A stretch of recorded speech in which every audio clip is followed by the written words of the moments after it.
Hello and welcome to the Capricorn Full Moon Collective Reading. This is the second of two Capricorn full moons that we've had this Cancer season. Actually, Maduela, Itiala Maduela, Madiala Maduela. Hello and welcome. My name's Chloe. I work with card divination, astrology, and as you just heard, and as you can see, I channel multi-dimensional energies through my body, both in the form of physical and vocal light language. And this brings in healing, attunement, and activation codes to the messages that come through in these readings. I'm going to be breaking down the astrology of this Capricorn full moon in detail. And so to help you get an understanding of what energetic blueprint is showing up, right? So this is going to be how all the celestial bodies are talking to each other at the exact moment of the full moon that form this harmonic. They form an energetic blueprint that then gets downloaded into our vessel that we then work with over the next 6 months, taking us up to the new moon in Capricorn. Ishalama doela in Capricorn season. Ituela ma die shalama otoitianima. Itina ma otoinia duena. So the more that you sort of can tap into the energy, you can see how it's then showing up in your own life. And you understand, okay, well, how am I going to navigate? What am I going to do with this energy? So I'm going to be breaking down the astrology. As I do so, I'm going to be pulling some collective tarot cards to see what the collective message is for us in regards to this Capricorn full moon. You see here, there's lots of oracle cards already on deck. And this is, I always pull them before doing every transit, and I will be doing this reading, the oracle reading, when I finish doing the all 12 signs video series. So that will be the last video in this particular transit to come out. But very interestingly, I was doing a little bit of energy work beforehand, before doing the reading. The Lay of the Land Ancestral Wisdom card came out in the oracle reading, and that was the first card that came out in the first of the full moons in Capricorn. So the last full moon that we just had, this card was very much there. And the energies that I work with wanted to work with, I have this very powerful charging stone, where water has eroded the stone, and then the energy pathway between it is a sense of a charging energy. But it is the stone, it is the mountain, right? Capricorn is the collective earth sign. It is linked into the longer term cycles of us, of our species on this planet. And so it is the mountain goat, right? The sea goat and the mountain goat, the ability to traverse any landscape with determination, grit, and responsibility and maturity. So often Capricorn is linked into the banking systems and hierarchical structures, corporations and all of that. But for me, Capricorn is the mountain. Capricorn is our interaction with the ecological system that we're involved with of the great planet, right? The great Gaia, the Mother Earth. So it's like the parasympathetic nervous system, right? The mycelium network, breath work, those kind of deep-rooted physiological things that regulate our species collectively.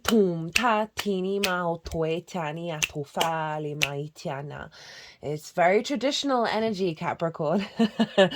It is the sort of the ancestors, right? The sort of the wisdom that we gain from our elders who have gone, who've lived many cycles. It's the intention of our path that we may not see manifest in this lifetime, right? The work that we do that is continuous throughout all lifetimes. It's the longer term trajectory.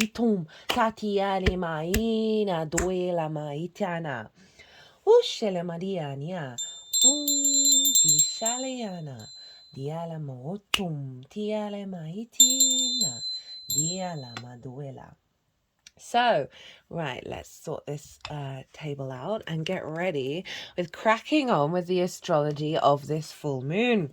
So it's Capricorn, as I was saying, collective earth sign, the final earth sign of the zodiac. It is cardinal in nature. In the northern hemisphere, it represents the beginning of the winter solstice, right? The pivot point where we shift when the sun is reborn and the days slowly start getting longer. But it haven't gone through the deep winter. It is about the deep resources within oneself, right? We've got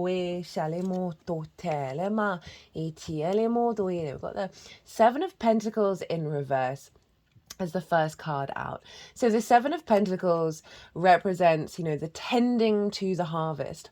All right, the new shoots, right? You've planted seed, you're taking action, you started new things, and you're putting in the daily grind in order to establish and get that going, right? There's a restlessness to the Seven of Pentacles because we can't quite see the full manifestation, but it's come in reverse, and this is a full moon, and full moons do mark completions. They represent a sense of illumination there, right?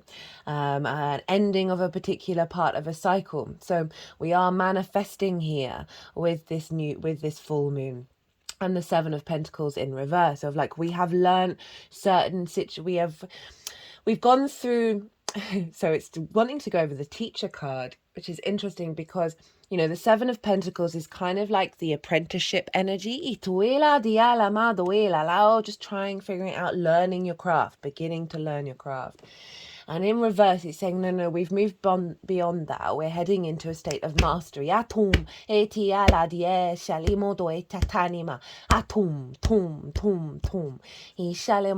with this full moon, right?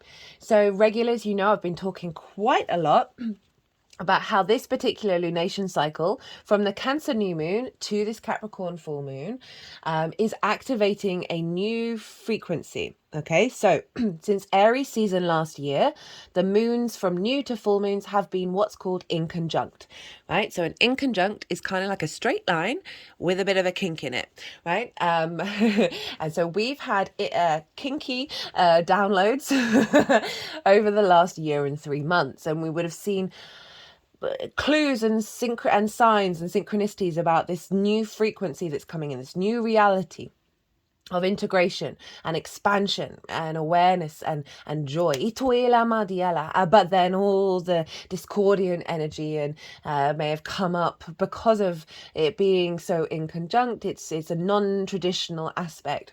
Right, so it's breaking against convention, and so we see the disruption that can bring over the last year and 3 months, because we are being walking the path of two realms, incorporating and releasing that of the old realm and bringing all that energy into the new realm. Now, the new moon in Cancer activated a cycle now where we are now going back to the opposition, right? So new moon in Cancer, full moon in Capricorn. So a straight line. We are streamlining the energy that we've been integrating. All those inconjunct downloads over the last year and a half, we are now streamlining that energy. That Cancer new moon, very powerful. If you haven't seen that series, I recommend it. It covers 6 months. It's also covering bigger cycles linked into the eclipses. Where we've seen a pivot from a drain, from a frustration around the Cancer area of our chart to a deeper, maturer understanding of our sensitivities, of our intuition. That new moon activated a cycle around the eclipses, as well as this inconjunct energy. And now this Capricorn full moon is locking in the wisdom that we have been incorporating. And bringing plentiful of resources for the next leg of our journey as we begin to build into the new reality. The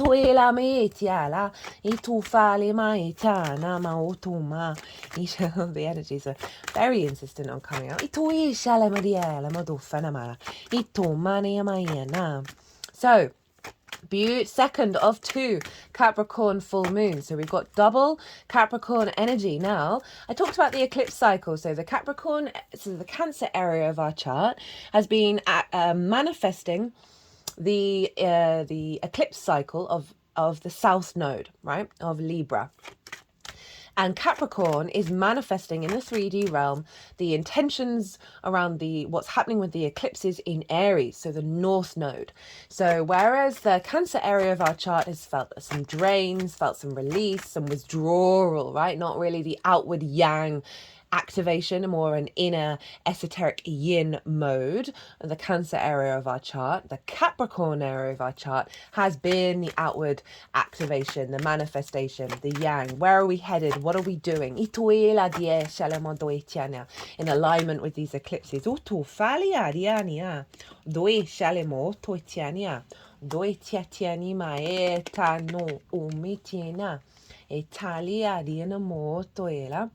Okay, so this card wanted to be one, both sort of crossing the Seven of Pentacles in terms of it's sort of because this is a full moon, they represent completions of a particular part of a cycle. They represent an element of the reveal and the illumination and the vibrancy of energy, and it's a download that will then work with over the next 6 months. But this is sort of highlighting the two paths of this download, right? Of highlighting one, we may have faced conflict, right? A sense of frustration, a little bit of difficulty while we've been prepping and laying the land and like trying to get to that state of mastery. We've been faced with some discord in order to really refine that energy, because then the Five of Swords wants to be in reverse with the Ace of Pentacles. Of now that conflict with this full moon, the frustration side of conflict, right, is now falling away, right? The sense of the desire to dominate, right? The Five of Swords is very much like this figure is really happy that it's won and that other people have lost, right? Rather than, hey, can we all figure out a way of working together and achieving everybody's needs? There's no compromise here, right? When it's in the upright, but in reverse, there's a releasing of this energy, a releasing of the battles of the minds. This can be internal as well as external. That is ushering in a new frequency of how we operate in the 3D world. I love this card because it has the flowers of the magician. So, and the mountain in the background through the portal. So it represents an understanding of we signed up to be on this planet to create from a higher perspective. But we often have to go through some difficulties in order to get into an alignment.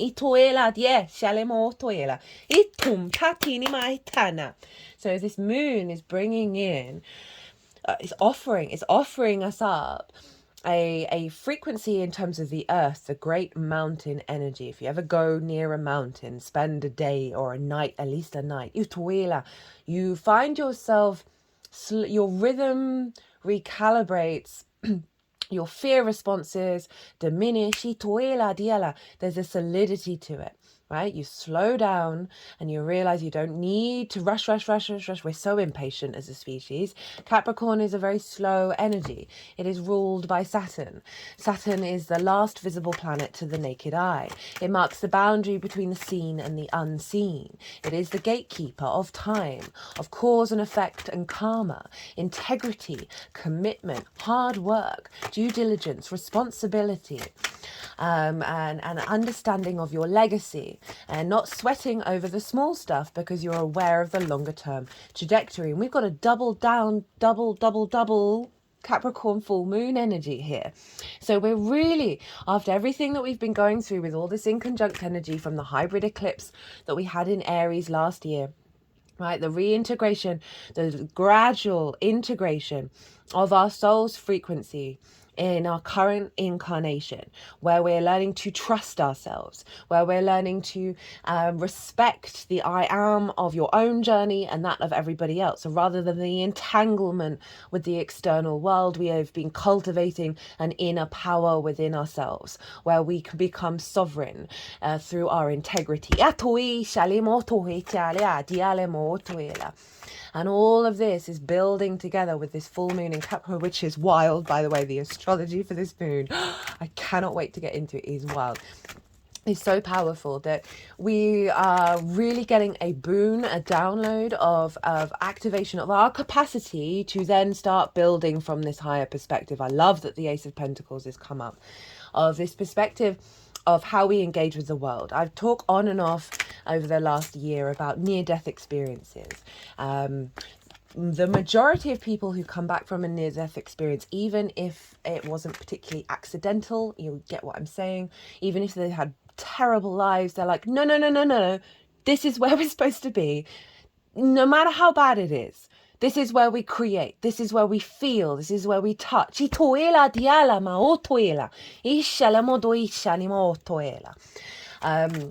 so there's a, you know, we all have our dark moments. We all go through difficult times where we're just like, and none of this makes sense. This is, how do we even get here? How do we even do anything? What's going on in the world? Especially with all that collective earth energy right now. There's a lot of grief out there. There's a lot of wounds out there. And this moon feels like it's really bringing in a level of empowerment, of grounding us into our physical vessel. But more than that, it is the great mountain energy of the excuse me, of the longer term cycles of our existence, and which gives us a perspective that allows us to settle and slow in our pace. Doesn't mean you can't be fast, but there's just this a release of a frequency of restlessness that has been disrupting our collective nervous system. Atun shati tatiala oto itianima oto ela atana o mayatina to feel mari shatana atum jatinia etum jatinia shum yatum tita tu falani matienia. Tum e tiene mariti atuela di shatiana o tum pushani maritatania. Woo! Okay, so let's go into the astrology. That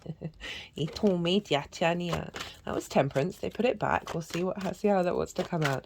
It's like okay, so Temperance is the alchemical process, right? The refinement of all the pieces of ourselves into an alignment where we can then harmonize the angelic frequency onto the 3D plane.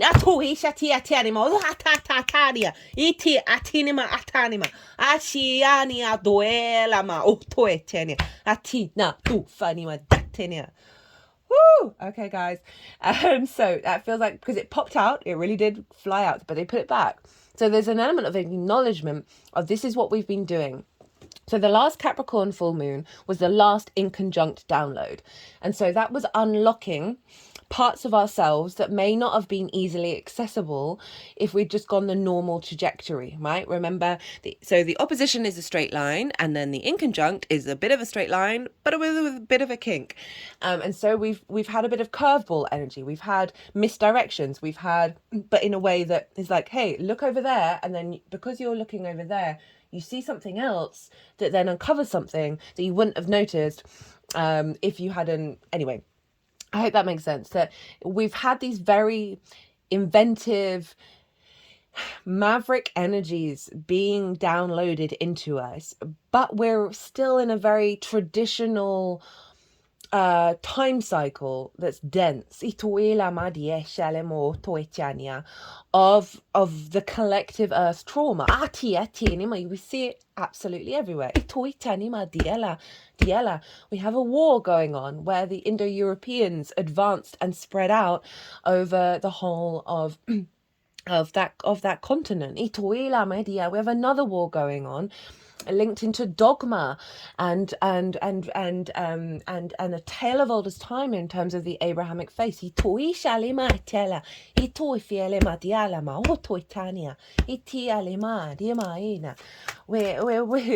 There's so much big collective energy of the dark night of the soul that's coming up, that I'm so grateful for this full moon to come in to just allow us to be grounded in terms of our longer term energy frequency, right? The frequency within us that is linked into the longer term cycles, we're able to tap into that allows us to just diminish that sort of the hyper stimulated, hyper restless, fear, cortisol, adrenaline framework. All of those things serve a purpose, but we go to exaggerations with them. And this moon. Oh, let's get into it. Okay, so Capricorn full moon. Full moons can bring up triggers, okay? They can bring up, they can illuminate where we're out of balance. They can illuminate where things that we cannot see in the unconscious spaces, because the moon is at her brightest. The unconscious, our emotional body, our intuition, where are our needs being met or not being met? How do we give and receive nourishment? So all of those themes are really loud in terms of our longer term trajectory, right? In terms of the bigger picture. Saturn, who rules Capricorn, can be a bit cool, calm and collected, right? Which makes a Capricorn moon, there's an element of detachment because it's able to zoom out and see the bigger picture rather than tap into the heightened sensitivity. With this moon, with this full moon, there's and with the release point that we had with that Cancer new moon of going from hyper sensitivity, very, very emotional, very drained, very exhausted, very like, oh, what is going on, to a calm King of Cups energy. King of Cups showed up for nearly everybody in the All 12 Sign series for that Cancer new moon. Because of that intuition, a deeper level of trust and nutrition has come into our intuitive body, that we are the King of Cups. We are standing in the calm of the sea. We're standing in the eye of the storm on the sea, and the Earth mountain is like bubbling up. So we're now the King of Cups on top of a mountain surrounded by an ocean, and just like being able to create and manifest from this place of stability that isn't in an immediate cycle fear response. As understanding the longer trajectory. So let's get into the astrology. The moon is in Cancer at 29 degrees, and the sun even is in Cancer at 29 degrees, and the moon is opposite in the sign of Capricorn. So we have this balancing of our very stable intuitive sense of the moon in Capricorn, with the vision and the animation from the sun of the moon in what is home to us. We have been reconnected to the divine matrix, right? So it's allowing us to flow like a river in situations, right? That's sort of the autonomy of self. And now this moon in Capricorn is really going to be able to intuitively understand what it needs to gather, what resources it needs to gather in order to facilitate the accentuation of our longer term plans. So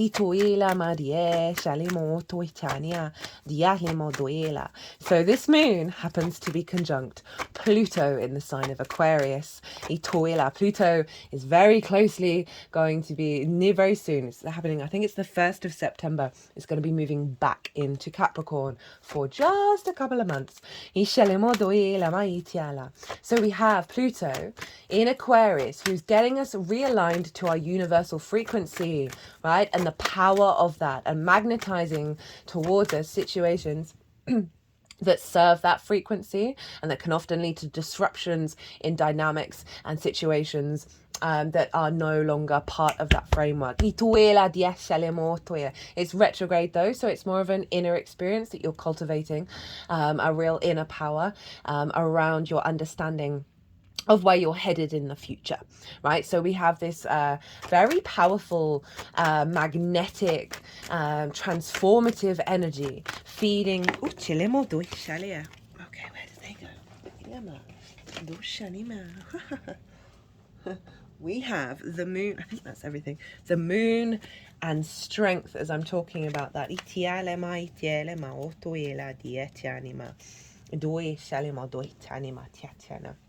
In terms of the Pluto in Aquarius, right? So Leo, this is the Leo card. Leo is opposite Aquarius.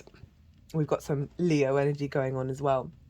That when we're dealing with Pluto and Aquarius, we must balance out with Leo, okay, from the heart. But this very powerful energy in Aquarius with Pluto and the moon is drawing in our frequency of not being in domination, right? So, arguably, a lot of the Capricorn energy is a sense of control, is a sense of power, a sense of authority and domination.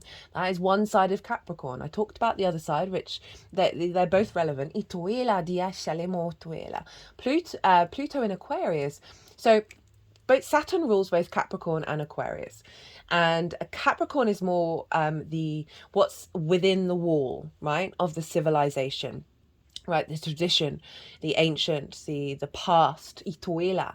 Now Aquarius is the other side of the wall. Where are we headed? The utopian, egalitarian energy. And so since the dawn of, since the dawn of time, there has been an element of domination and subjugation wherever we go, right? Energy transfer, the alpha, right? Although they're now finding that the beta chimps are actually running the show, which is fascinating. That the strength card is not about domination. It's not the Five of Swords. The strength card is about love and kindness, right? This is our instinctive mammalian side, right? You think about the longer term cycle of the physical body that we have and where that came from, rather than civilization in terms of Capricorn, but this animalistic energy, the power of the mammalian within us, so our instincts, our intuition, in alignment with our higher self. Right? And they are not trying to dominate one another. They are loving one another. And when we do that, we get the infinity symbol. We get the generator. Oh, toom, toom, toom, toom, toom.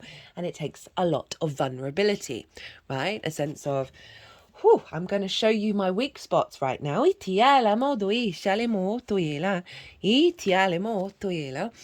And you can either attack me or realize, oh no, we're all in this together. Tom, tom, tom, tom, tom. So that's the Pluto energy of shifting this framework around, say, the 1% to the collective. So that's influencing that moon in Capricorn. Okay, no, we're building this way. And we have the moon card herself. This is Pisces energy. And we'll get on to Pisces. Because, no. So much I want to say. That this is about the softer side. Right, the unseen, the unconscious spaces. But also, if you look here, there's the wolf and the dog. Right, the dog came from the wolf. Who tamed who? Right? How did the wolf want the food and the warmth and the security, or did we need protecting in the dark? But this is very tied into the strength card in terms of the taming of our wild side, the taming of our intuition. And because they are equal, right, they are blended, it's honoring of the process that we need both the wild and the tame within us. The tradition and the unknown. In order to move forward, to work forward.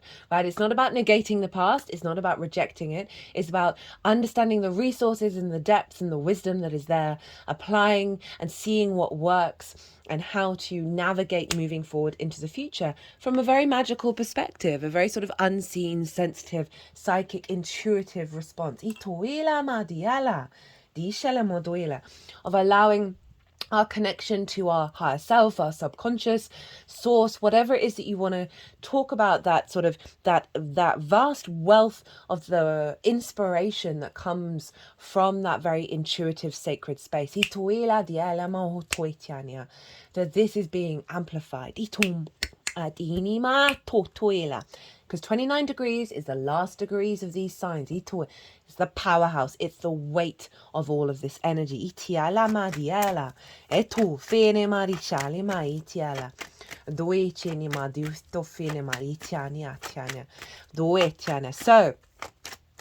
we have Pluto conjunct the moon. What else is going on? Well, there's so much. The other major aspect is with Neptune. Atonima, itianima, titanima. And Neptune, ito falimodo shalimodo hianima, is in Pisces, right? So this is the Pisces card. Neptune is retrograde at the moment, as is Saturn. I did a Saturn retrograde pick a card reading, so you might, that's in its own, pick a cards, they're all in their own playlist. You might want to go check that out. Itoi Shalema. Neptune is, for me, it's the portal to source, right? It's all the dimensions, all the frequencies, all the realities. It can feel very overwhelming, hyperstimulated, hypersensitive. It is the mystic or the martyr. It is the illusion and the reveal of the magical reality. Ten of Cups, as I say, the reveal of the magical reality. With the Fool. Oh, like this. Four of Pentacles. Itala, Knight of Cups. So, Neptune is sextiling the moon. This is exactly by degree.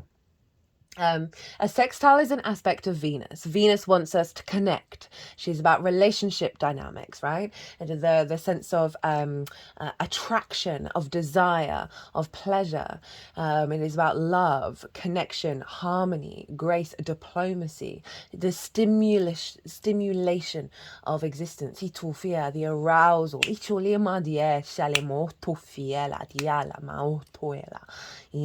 The bonding.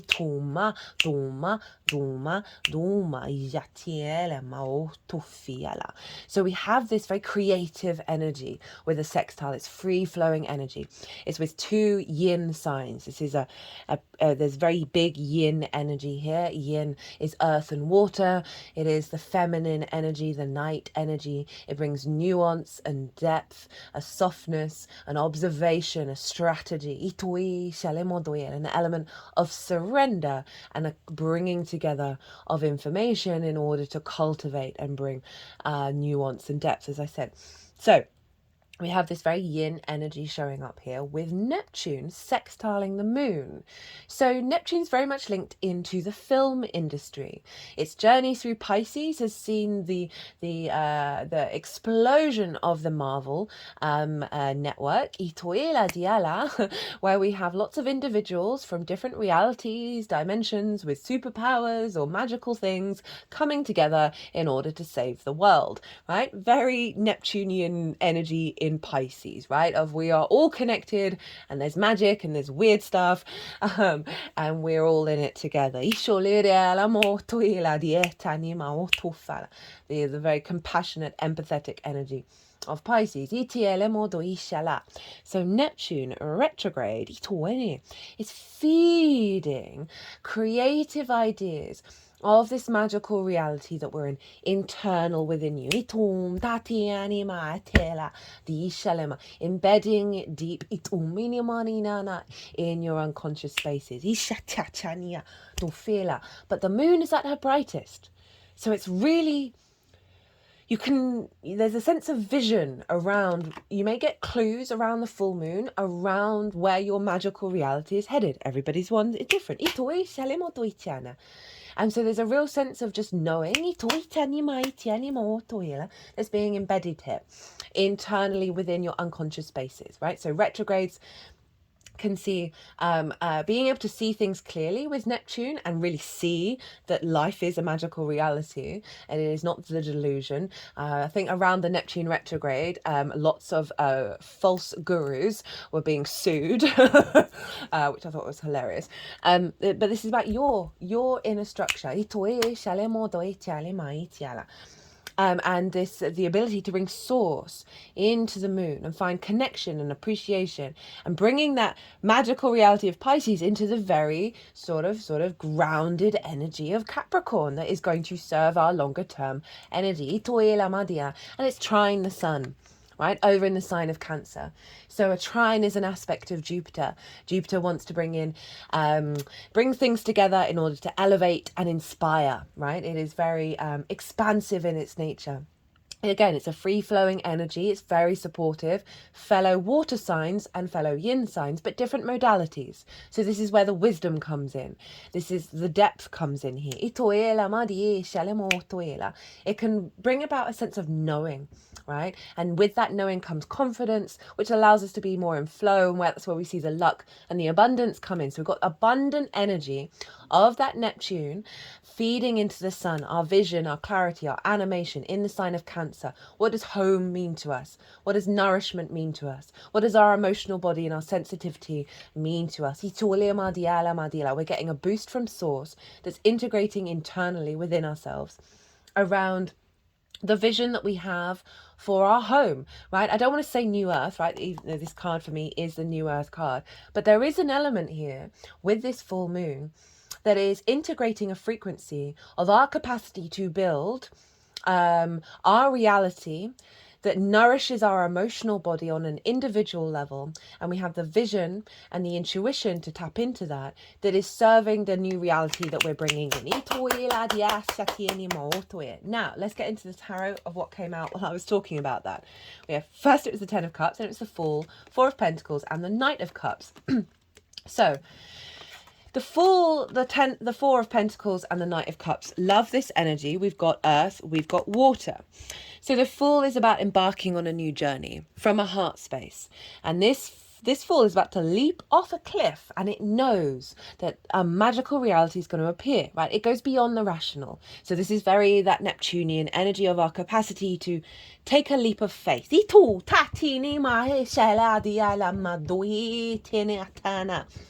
From a very heart-orientated space, right? The Fool's chest is really far forward. It operates from the heart space. The sun is beaming on its back, right? So the sun is illuminating and giving nourishment and wisdom to all that it has understood from its previous experience, right? So for me, the movements that I do, they often, the energies that I channel will do work on the front chakras and the back chakras. The back chakras for me are always the ancestors or the past energy, past life energy, Atoi Shalimandi, or your past energy. The sun is warming all of that energy up, right? It's giving illumination to all that has happened, but it's giving vitality and that warm, loving sensation, and that is propelling you forwards rather than being in a state of regret or shoulda, woulda, coulda. You're learning the wisdom from the past, and you're being able to tap into this and walk and embark into the new, this new adventure. And it's come with the Four of Pentacles and the Knight of Cups. The Four of Pentacles for me predominantly is about the sanctity and so when this card shows up, it's saying there's a protection energy around us that is keeping our internal frequency strong and secure in its own sovereignty, right? It always feels like there's like a force field around this figure, protected by the pentacles on the feet, heart, and crown chakra. Pentacles mark the 5-pointed star synodic cycle that Venus makes. Venus wants us to create and feel good in the 3D realm. But this is a level of protection of your sovereign frequency that is not being distorted by the external world. So you can then create and build from a place of stability. And then with that Knight of Cups, this is the beautiful Cancerian energy, right? Of we are confident as we move through the world. The knights embody their suit. They embody the water energy, in this case, a sense of love, the true romantic, right? Our imagination, our magic within ourselves, our memory, our consciousness, in the emotional body. And this knight has wings on its feet and on its helmet, right? So it's guided by love, and there's a movement here, there's a fluidity here of opening up our capacity to be in alignment with our intuition that will guide us in our actions and our deeds towards the Ten of Cups. So this, even though this is cups and not pentacles, this And the Ten of Pentacles for me really represents the Cancer Capricorn energy of Capricorn is going to go and do that, is going to work all those hours in order to make sure that the money's on the table for the family to eat and be happy, right? And then the Cancer energy wants a nurturing, loving home, wants us all to gather around and sit and have a family meal. And so it's when these two come together, right? When that is in balance and union, and they respect one another, that sort of that nourishment and the duty. So the Ten of Cups is seeing the internal alignment, right? Of gratitude, of abundance, of I'm here, I am present. No matter what's going on, I woken up today and I'm alive and I am in love. That's the Nine of Cups. When we channel that, and so this moon is bringing in our capacity to then be in alignment, right? That new moon in Cancer was beautiful after a particularly heavy energy in the lead up to it. That this is the external manifestation of the inner alignment, right? The inner emotional body of Cancer in alignment that then produces out in the world, in the 3D realm, things that serve our longer term trajectory. Yes, it's a nuclear family, but it represents the sort of the externalization of our internal feelings, right? And seeing that be in alignment.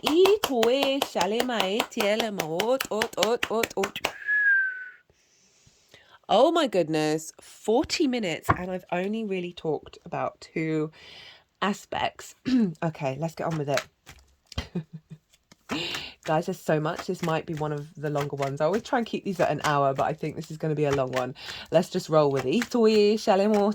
So, not only that, not only is Neptune sextiling the moon, trine the sun, but Uranus over in the sign of Taurus is sextiling the sun, trining the moon.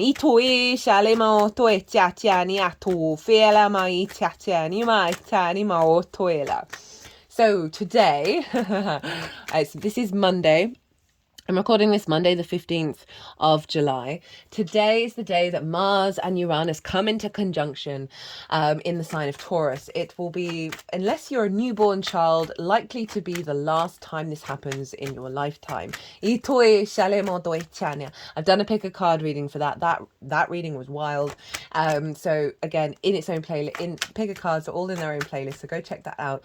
Big transit, right? That's activating a big cycle around the liberation of our soul's frequency, that frequency that is now being liberated, infusing into Mars, our motivation, our drive, and our action. And trusting in our body, trusting in our physical senses, trusting that we can be guided to find pleasure and joy and nourishment in this 3D world. Shifting a lot of stagnant energy, this conjunction that's going to be happening today. So, Uranus over in Taurus, trine the moon. So a trine, as I said, aspect of Jupiter. We are finding a lot of wisdom. This is the Uranus card, by the way, the Fool. Uranus wants us to go our own way, right? Wants us to be confident and comfortable being our unique selves. It is the path clearer, the breaker of chains. It's very inventive, very independent, very sort of... Hello, Taurus.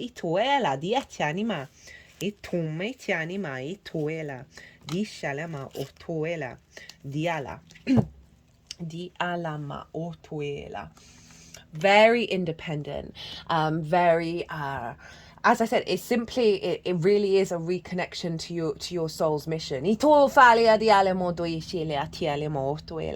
it's trine the moon.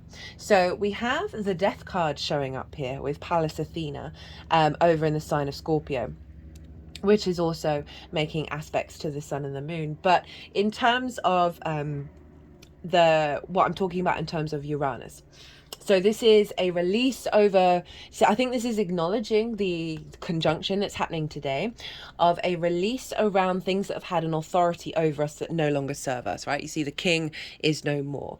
This figure is very protected in their journey towards the sun. So there's a sense of, with this full moon, we are releasing some authorities within ourselves externally, however that shows up, and this is in the oracle cards as well, that have bound us from really being able to step into this frequency. And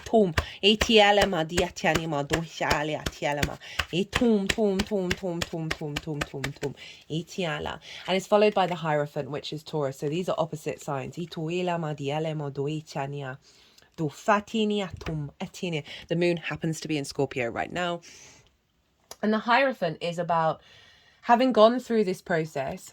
We are in a state of embodied wisdom, right? Jupiter really helped with that in Taurus. It's now in Gemini, of understanding the wisdom of our body, right? Of being able to walk our talk. This is like a spiritual guru, a spiritual teacher, of that we understand the cycles and the difficulties that we've gone through, and now we're in a level of integration and a commitment to what's left after what's been released.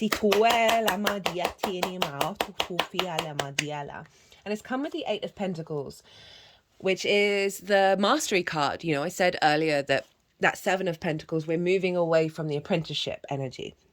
And now this is the refinement, right? We've had all the downloads, and now we are activating a state of refinement as we move forward. So that Uranian energy is clearing the decks, really, clearing the decks from things that have caused us to be stuck and to be stagnant, and is allowing us to step into the physical realm with a great, like, this is the whistle while you work. This is enjoying your path. Oh, they like that one.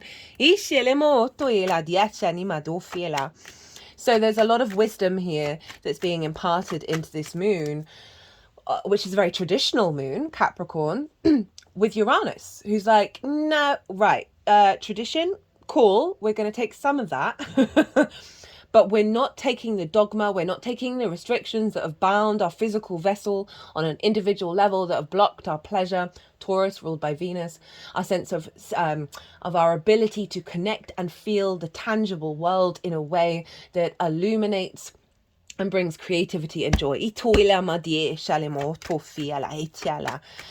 And we have Juno over in the sign of Virgo. At 23 degrees of Virgo, Juno is an asteroid. She represents commitment, your ride or die, the things that you really stand by, that you're like, okay, till death do us part, essentially. So this is forming a grand earth trine.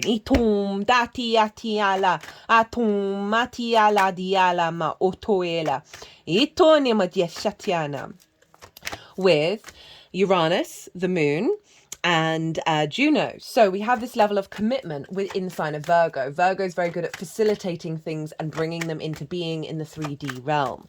So we have the desire coming through from Uranus. We have the intuitive commitment coming in from the moon, and in terms of our legacy, in our longer term plan. And then we have the doubling down of commitment with in the sign of Virgo, of our capacity.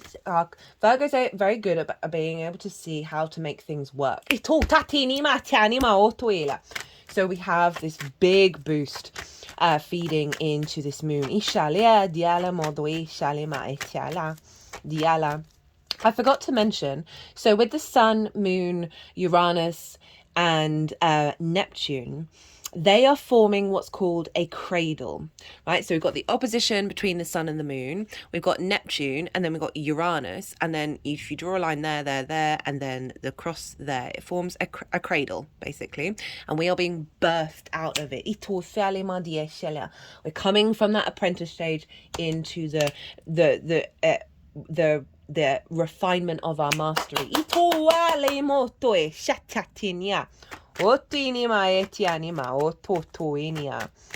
Okay. The Sun and the Moon are also square Chiron. Over in the sign of Aries. So this is embodying a level of deep wisdom around the wounds of the I am. Now, Chiron got rebirthed in our Aries new moon that we had this year. That was an eclipse. So we are finding the wisdom in the difficulties a lot quicker than we have done before. We are not focusing on the wound. We are finding the medicine. Queen of Swords, as I say that, right? Of a new perspective. Cultivating a new perspective, refining a new perspective. We've got the Five of Pentacles in reverse and then the Empress card. So I was talking about the wounds of the individual. The Queen of Swords, she's gone through some difficult times, but her head is now above the clouds. And if you see here, there's one bird and it's on the crown chakra. So there's an amplification of our capacity, again, to see the wisdom in what has happened, right? To analytically shift gear. Away from a place of scarcity. Of feeling left out in the cold, right? Of feeling abandoned. That's leading to the Empress, which is Venus. Right, moving from scarcity to feeling good in the 3D realm, right, to a sense of creativity, a sense of abundance, a sense of renewal in our fertility. So this is both a release of some heavy wounds around our capacity to be emotionally stable and be able to build for the long term, where any wounds around the I am have blocked that, of like diminishing your capacity of knowing your own value and your ability to build, right? So somebody could have said to us when we were 3, oh, you're never going to be good at that. And that gets imprinted in your unconscious and you forget all about it. And there's this, you don't understand, okay, why is that not why is that not manifesting? Like, I am good at this, but what's going on? It's because words are very damn powerful. So that Chiron square is one, releasing so that which has caused frustration and scarcity in our capacity to go out and roam and explore and be adventurous. However that shows up in your life, it doesn't have to be in a physical nature. As well as really harnessing our capacity to walk our path from a place of creativity. I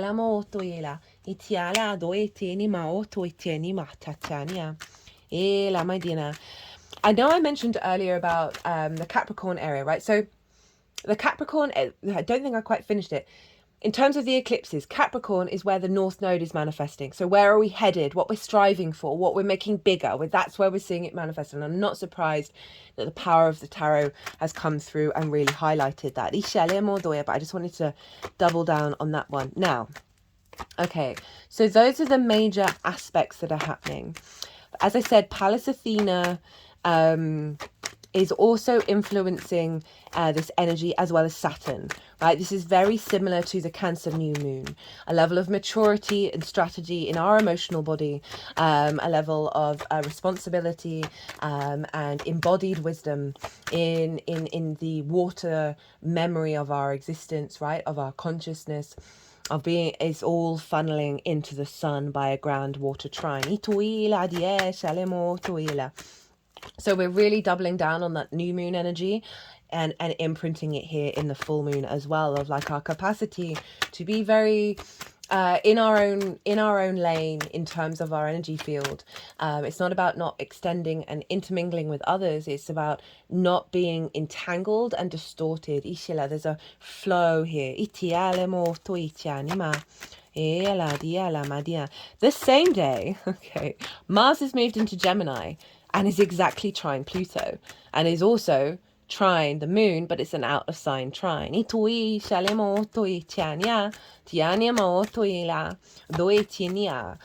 in Gemini. Can we all remember that Gemini retrograde that Mars had a while back? Love that. Big fan. Mars in Gemini, the capacity to do many things all at once. It's there with Jupiter, so it's getting a real boost of wisdom around the actions and the deeds that we have. The movement that we make, the decision making, what gets our blood riled. We're being more curious, more playful. Go check out the Gemini transits. Jupiter in Gemini, it's a year-long transit, still very damn relevant. Such that energy is so so useful right now. I really cannot recommend it enough. We also had 2 conjunctions with the Sun and Venus and the Sun and Mercury. Their pick a card readings, go check that out. That Gemini new moon as well was wild. And so Mars is there, right, of really allowing us to step into a space.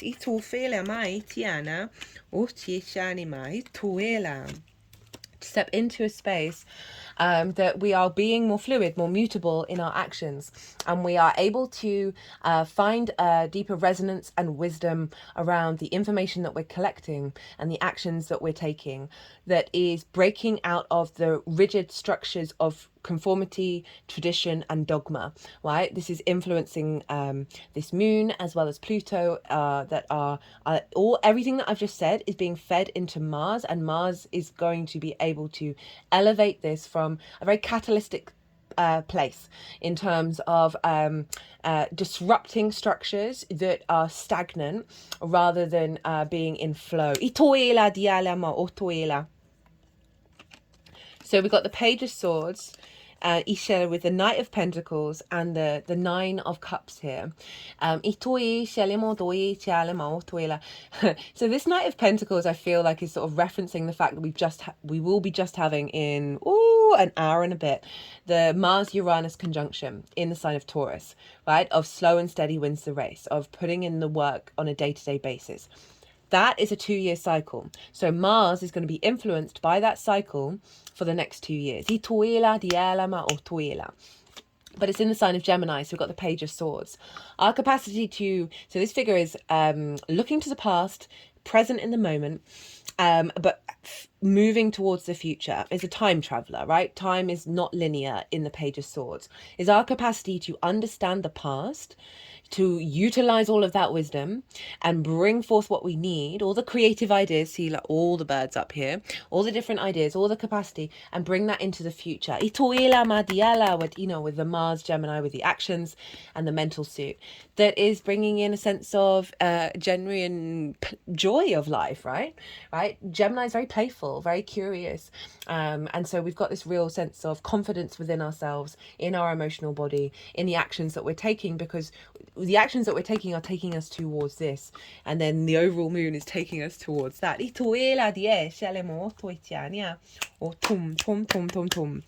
Okay, right, I'm trying to speed up a bit because there is just so much that I want to say. So Mars is trining Pluto.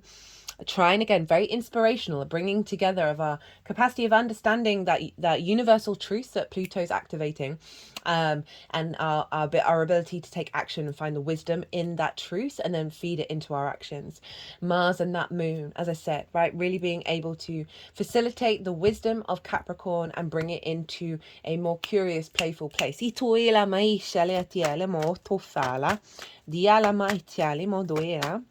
At the same time, Mercury is square Uranus, both at 26 degrees. Mercury over in Leo, squaring Uranus. So we have the capacity to build and create a understanding of that path that we are walking, right? Mercury is our ability to collect information. It is what we're interested in, how we bring flow in the sign of Leo, which rules the heart space. Again, very sort of very loving energy, very vibrant energy, very playful, as well as same as Gemini. That square can bring up conflict, drama, and frustration. And that's going to happen when you're not in alignment with your heart and how you feel in the world and your capacity of being your individual self as you do so, right? So if you're not navigating that, the universe will bring up conflict around to help you reassess and realign what's truly important to you. But overall, the message, the integrated message, is our capacity to come up with very inspired ideas that serve our heart, serve our radiance, our energy field in the 3D realm. And build from that place. Squares can bring conflict, drama, and frustration, but Mars, it's ruled by Mars, the square. Mars is not just the god of war, it's the builder and the farmer. So this is where we start to build and start to manifest. This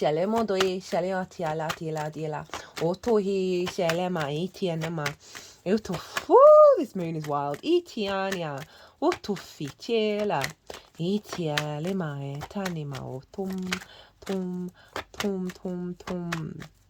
Okay, right, I think we're nearly done. I mean, there is also so much I can say. Venus is sextiling Jupiter and the south node and trine the north node. Meanwhile, Jupiter is sextiling the north node, trine the south node.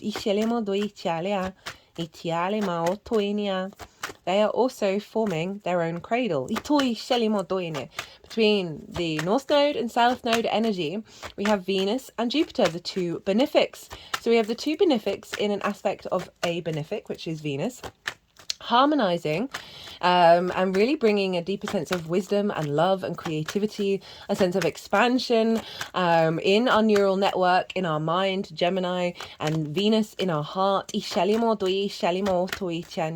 an alignment with the eclipse cycle. So very powerful in terms of us being able to be individuals in society without self-sacrificing in a way that negatively distorts our soul's path. So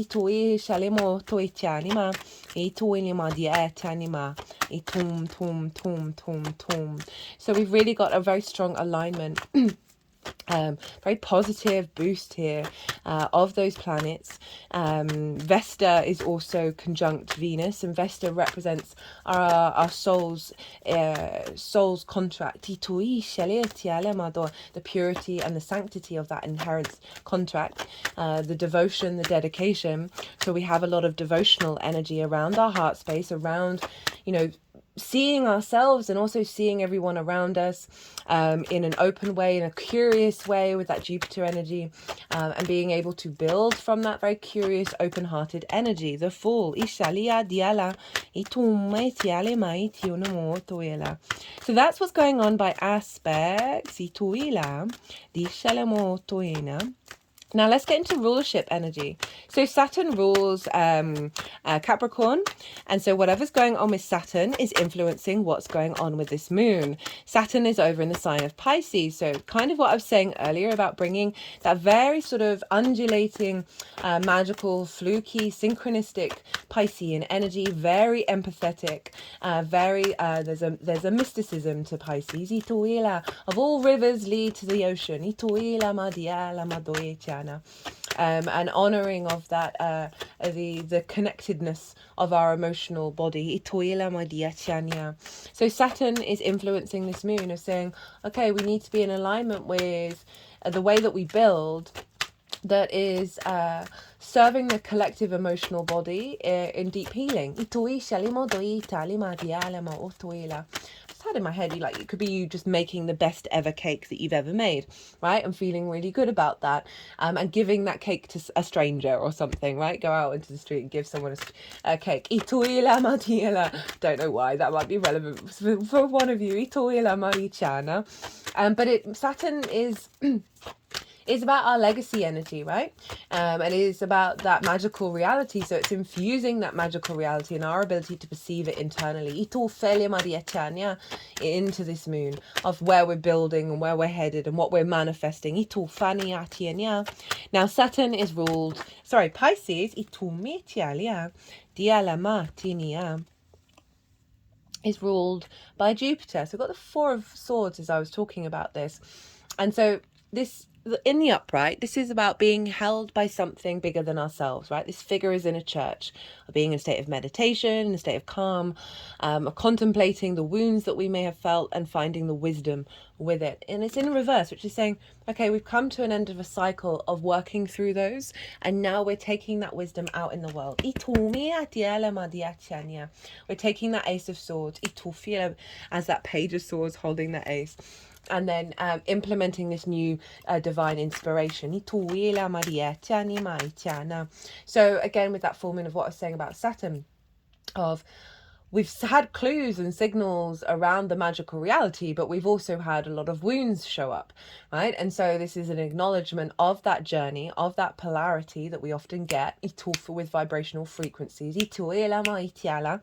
That it's saying with this full moon, we're closing out that cycle of the inner journey. Right now, we're putting that into action after this full moon.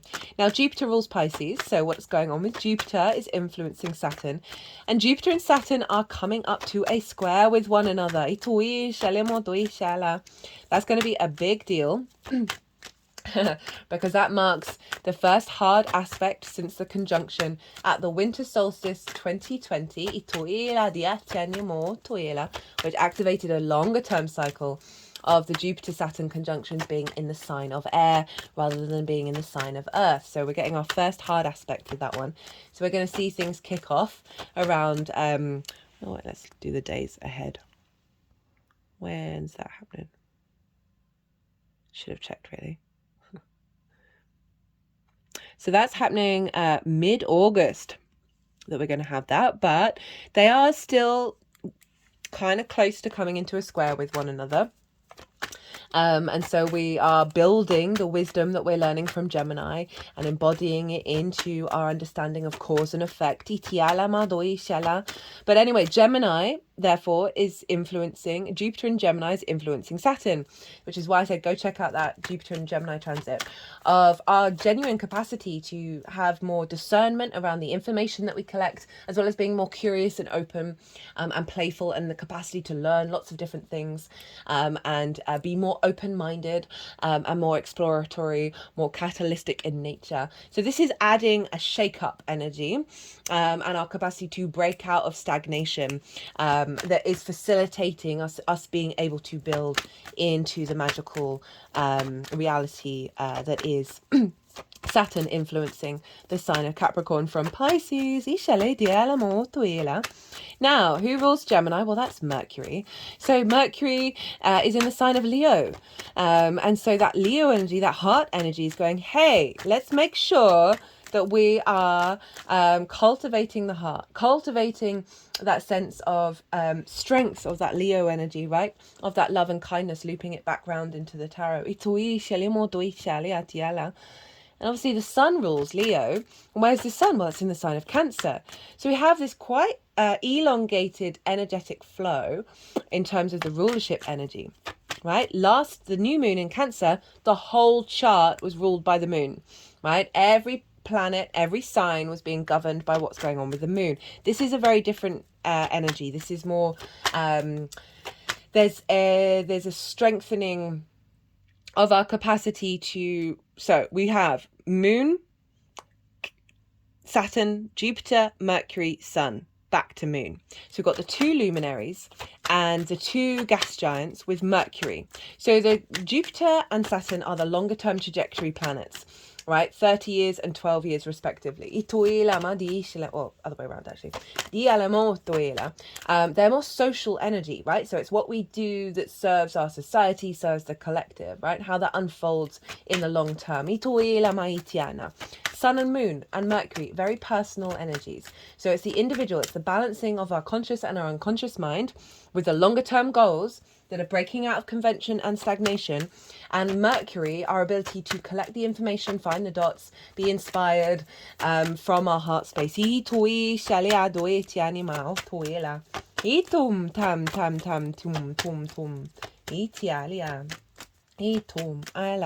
Right, let's get a final card, final message for this moon, because I believe that's everything. Oh, not too bad. 1 hour, 7 minutes. Honestly, I could have talked for a very long time about that. But there we are. Final message for us.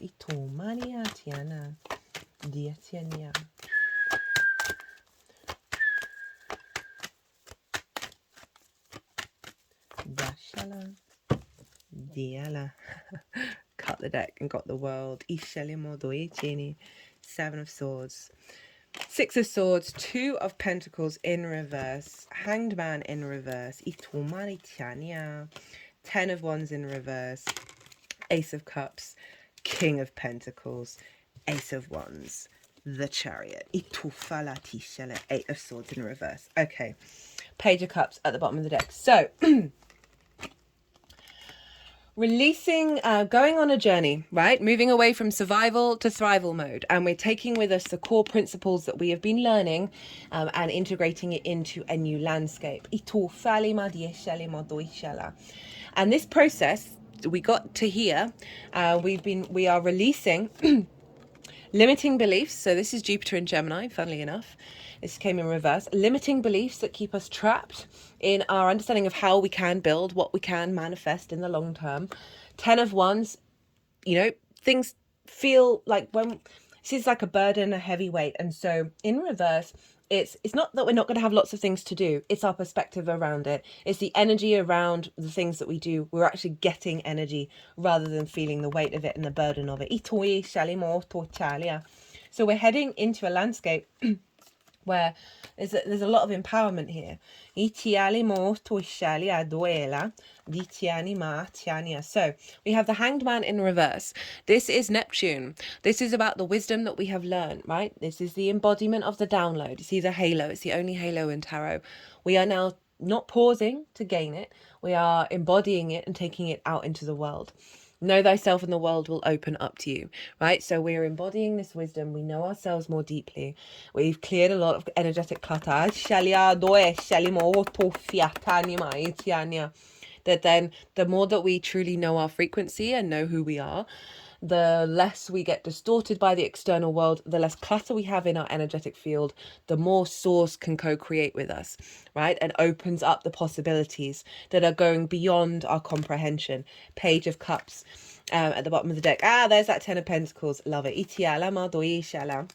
That this is Pisces energy of, right, accepting the miracles, being an awareness of them, accepting, like talking to a fish in a cup and that fish is talking back, right? So this is a, calling for us to, move, to incorporate that into our being, which is leading to our legacy energy. Ace of Cups, Ace of Wands, the Chariot, and the King of Pentacles. Okay, they wanted those first. Chariot is the Cancer card, right? So our confidence to move through the world, understanding every emotional experience we've ever had is in fact a deep resource that brings us into balance of the yin and the yang, not trying to control things, right? No reins. There's a sense of victory as we move through the world, and we are building. The Master Builder, of the King of Pentacles, right? With the acknowledgement and a faith, right? Neptune, well, Venus as well. Venus and Jupiter can often represent faith. So there's just an embodied in the root of us, right? Our ancestral, a physiological form is seeing things away from scarcity, is able to create without expectations or assumptions from a place of abundance. Ace of Cups, Ace of Wands, final part of the message. A renewal of our intuition and our spark of spirit, right? Our courage and our passion and being able to act on that. And act from a place of love and a place of peace in the way that we build and the way that we move through the world in terms of our longer term legacy. Right, I'm going to leave it at that. Thank you all so much for being here. And there will be an all 12 signs video series as well as the oracle reading that's hidden underneath here. I hope you enjoyed this reading. I certainly did. If you want a personal reading, my website is in the description box and my email address is on the website. I've also got Instagram. You can DM me. We can, my Virgo sun loves to facilitate. So we will figure something out that works for you. Thank you. As always, it's an honor and a privilege to read for the energy. I feel so blessed that I can do this. Be good to yourselves, be good to those around you, safe travels, and be well until we meet again.